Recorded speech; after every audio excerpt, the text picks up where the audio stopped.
ఇట్లా ఈ సంస్థలన్నీ ఇంకా చాలా ఉన్నాయి. నేను యువతల జేసీకే గ్రూపు, కంట్రోల్ ఎస్ డేటా సెంటర్స్లలో వాళ్ళు ఎంత క్వైట్ పాపులరో మీకు తెలుసు కదా.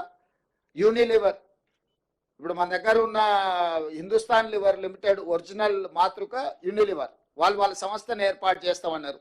అదేవిధంగా సుహానా మసాలా, రామ్కీ గ్రూప్, యూబిఎస్, అంటే ఇట్లా ప్రపంచ స్థాయిలో పేరెన్నికగన్న సంస్థలు, వాళ్ళ ప్రతినిధులు, వాళ్ళ సిఇఓలు దావోస్ వరల్డ్ ఎకనామిక్ ఫోరంకి వచ్చి తెలంగాణ పెవిలియన్, మేము వాళ్ళ ఆఫీస్లోకి వెళ్ళలే, ఎక్కడైతే తెలంగాణ రాష్ట్ర ప్రభుత్వం యొక్క అధికారిక కార్యక్రమాలు నిర్వహించే స్థలం ఉన్నదో వాళ్ళు అక్కడికి వచ్చి అపాయింట్మెంట్ తీసుకొని తెలంగాణ రాష్ట్ర ప్రభుత్వంతో ఒప్పందం చేసుకున్నారు.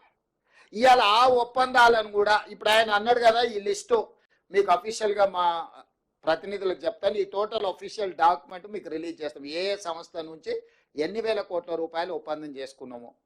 ఈ ఒప్పందాలను మా నుంచి సేకరించడం కాకుండా ఆ సంస్థల నుంచి మీరు క్రాస్ చెక్ చేసుకోండి. నిజంగానే ఈ సంస్థలు మీరు తెలంగాణ రాష్ట్ర ప్రభుత్వంతో ఒప్పందాలు చేసుకున్నారా, భవిష్యత్తులో మీరు తెలంగాణ రాష్ట్రంలో పెట్టుబడులు పెట్టదలుచుకున్నారా అని మీరు కనుక్కోండి. 60,000 కోట్ల రూపాయల ఒప్పందం చేసింది అమెజాన్, 45,000 కోట్ల రూపాయల ఒప్పందం చేసింది సన్ పెట్రోకెమికల్స్. అంటే 1,05,000 కోట్ల పెట్టుబడులు ఈ రెండు సంస్థల గురించి నేను వివరాలు చెప్తున్నా. మిగతా ఇన్ డీటెయిల్ ఇక్కడ ఉన్నది. ఈ సంస్థలన్నిటిని కూడా మీరు పోయి వెరిఫై చేయండి. నిజ నిర్ధారణ కమిటీ వేసుకొని ఇప్పుడు ఈ లిస్ట్ అంతా దాదాపుగా ఎంతమంది సంస్థలతోని, దాదాపుగా 25 సంస్థలతో చేసుకున్న ఒప్పందాలను, 25 ఒక 3 28 సంస్థలతో దాదాపుగా చేసుకున్న ఒప్పందాలు అన్నిటిని కూడా ఆ సంస్థల వివరాలు, ఎన్ని వేల కోట్ల రూపాయల ఒప్పందాలు వాళ్ళతో చేసుకున్నాం మీకు పూర్తి వివరాలు అందిస్తాము. మీరు పోయి ఆ సంస్థలతో క్రాస్ చెక్ చేసుకోండి.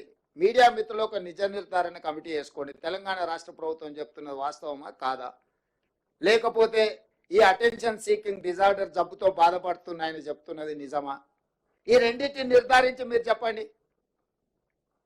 అసలు పెట్టుబడులు వస్తున్నాయంటే మీకు ఒకవేళ సంతోషం వ్యక్తం చేయడానికి ఇష్టం లేనప్పుడు మౌనంగా ఉండండి. ఈ అక్కస ఎందుకు, అసూయ ఎందుకు, కడుపులో మంట ఎందుకు? కాబట్టి మీరు కూడా ఏమంటున్నారంటే ఇట్లా మాట్లాడే వాళ్ళను కొంత నియంత్రించండి. ఎక్కడైనా మీకు తెలిసిన డాక్టర్లు ఉంటే చూపించండి, వాళ్ళకు వైద్యం చేయించండి. ఏమైనా ఎక్కువ తక్కువ అయితే సీఎం రిలీఫ్ ఫండ్ అని ఇద్దాము. తిక్కలోడు ఇదే కదా ఈ రోజు ప్రెస్ మీట్ పెట్టిందే పత్రం, ఒప్పందాలు చేసుకునే శ్వేతపత్రాలు. ఇక మళ్ళీ కొత్తగా శ్వేతపత్రం ఏంది? ఆ శ్వేతపత్రం అనే పదం తెలుసా ఆయనకు? శ్వేతపత్రం అడిగేటానికి శ్వేత